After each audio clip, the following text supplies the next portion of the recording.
بسم اللہ الرحمن الرحیم۔ تاریخ عالم پر نظر ڈالنے سے معلوم ہوتا ہے کہ دنیا کے ہر ملک اور ہر زمانہ میں جس قدر نبی، مسلح پیشوا اور بانیان مذاہب گزرے ہیں، وہ سب کے سب ایک ذات واجب الوجود کے قائل و معتقد ہیں، اور سب نے اپنی اپنی جماعت کو ہستی باری تعالی کا یقین دلانے کی کوشش کی۔ حضرت آدم علیہ السلام، حضرت نوح علیہ السلام، حضرت ابراہیم علیہ السلام، حضرت موسیٰ علیہ السلام، حضرت محمد مصطفیٰ صلی اللہ علیہ وسلم کے زمانہ میں اگرچہ سینکڑوں ہزاروں برس کے فاصلے ہیں، لیکن سب کی تعلیم میں توحید باری تعالیٰ کا مسئلہ مشترک ہے۔ کرشن جی، رام چندر جی، گوتم بدھ، گرو نانک ہندوستان میں ہو، کیکاباد وزرتشت ایران میں گزرے، کلیفوکس چین میں، حضرت لقمان علیہ السلام یونان میں، حضرت یوسف علیہ السلام مصر میں، حضرت لوط علیہ السلام شام و فلسطین میں تھے، لیکن توحید باری تعالیٰ کا عقیدہ سب کی تعلیمات میں موجود ہے۔ دنیا کے تقریباً تمام آدمی، بچے، بوڑھے، جوان، عورت، مرد، عیسائی، یہودی وغیرہ اللہ تعالیٰ کو مانتے ہیں، یا صرف چند جو کسی قطار میں نہیں آ سکتے۔ ممکن ہے ایسے بھی مل سکیں جو اپنی زبان سے اللہ تعالیٰ کا انکار کریں، مگر دل ان کے بھی ہستی باری تعالیٰ کے اقرار پر مجبور ہیں، اور ان کو آخر کر یہ ضرور تسلیم کرنا پڑتا ہے کہ یہ مسئلہ عمل و ملاول کسی مدبر بالارادہ کے تحت چل رہا ہے۔ اسی مدبر بالارادہ ہستی کا نام اللہ ہے۔ دنیا کے اس عظیم شان اتفاق کا انکار اور تمام اہل دانش و بینش کے متفقہ عقیدہ کی تغلیظ و تردید پر کوئی شخص جو دیوانہ نہ ہو آمادہ نہیں ہو سکتا۔ روما کے عظیم و شان سلطنت کے ٹکڑے ہو چکے تھے، اس کے نیم وحشیانہ آئین و قوانین بھی مسح ہو کر اپنے مظالم و معائب کو اور بھی زیادہ مہیا و موجود، اور محاسن کو جو پہلے ہی بہت کم تھے معدوم و مفقود ہو کر رہ چکے تھے۔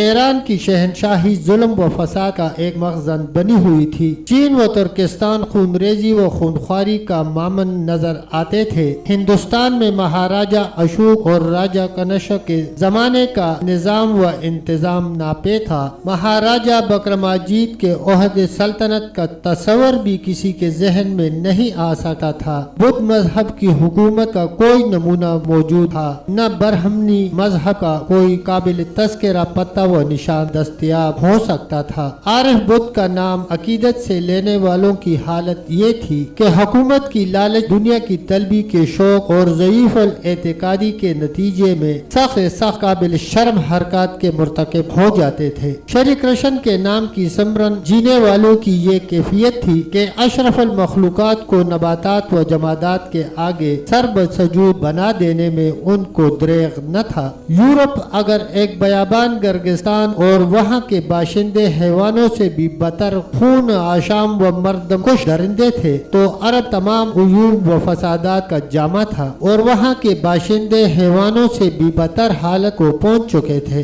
غرض یہ کہ دنیا کے کسی ملک اور کسی خطہ میں انسانی نسل اپنی انسانیت اور شرافت پر قائم نظر نہیں آتی تھی، اور بحر و بر سب معوف ہو چکے تھے۔ ایسی حالت میں جب کہ تمام دنیا تیرہ و تار ہو چکی تھی، ہندوستان والوں کا فرض تھا کہ وہ گیتا کے چوتھے باب میں شری کرشن مہاراج کے اس ارشاد پر غور کرتے کہ اے ارجن، جو دھرم کی ہانی ہوتی ہے اور ادھرم بڑھ جاتا ہے، تب میں نیک لوگوں کی رکشا کرتا ہوں اور پاپوں کا ناش کر کے دھرم کو قائم کرتا ہوں۔ ایران والوں کا فرض تھا کہ وہ شد و خشور زرتشت کے ارشادات کے موافق کسی رہبر کی تلاش میں نکلتے۔ یہودیوں کے لیے وقت آ گیا تھا کہ وہ فاران کے پہاڑوں کی چوٹیوں سے روشنی کے نمودار ہونے کا انتظار کرتے، اور ماماروں کے رد کیے ہوئے پتھر کو کونے کا پتھر بنتے ہوئے ضد اور انکار سے باز رہتے۔ عیسائیوں کا فرض تھا کہ وہ دعائے خلیل اور نبید مسیحا کو اپنی امیدگاہ بناتے، لیکن دنیا کا عالمگیر فساد اور زمانہ کی ہمگیر تاریکی نے دلوں کو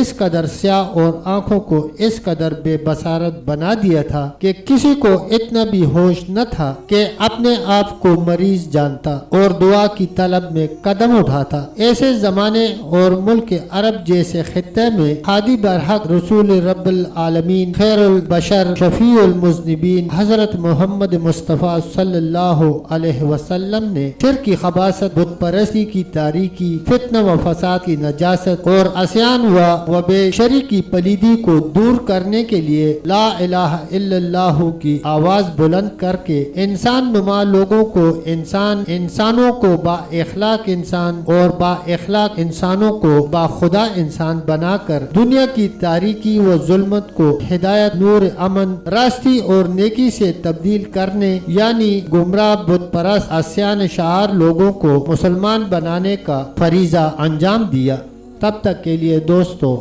اتنا ہی، ملتے ہیں انشاءاللہ ویڈیو کے اگلے حصے کے ساتھ۔ تب تک کے لیے اللہ حافظ، اللہ نگہبان۔